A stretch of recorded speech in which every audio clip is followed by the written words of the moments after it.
Greetings, this is Earthman from earthmansoil.com. God bless you, and I hope you're doing well this day. And I have to admit, I am a little depressed. Not that my garden's not growing well, because it is, but I have insect issues. I mean, look at this.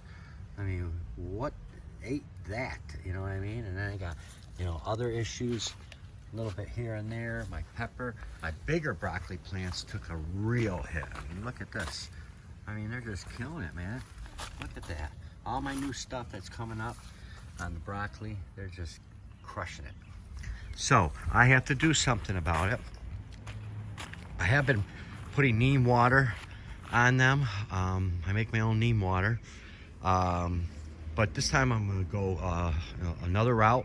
I'm gonna use the neem, but I'm gonna use tobacco water. Okay, I got about 3/4 to a half cup of tobacco in there to 1.5 gallons of water. I also put in there a tablespoon of Cayenne.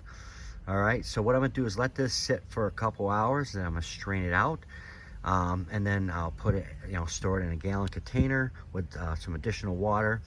What I'll do is take a couple tablespoons of that, maybe some neem and some Dr. Bronner Castile soap, and with the cayenne pepper, and I'm gonna use that to spray my plants down.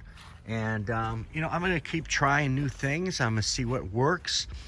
I think that's something I'm gonna really start dedicating my time to over the next couple weeks is bugs. Good bugs, bad bugs, just dealing with insects.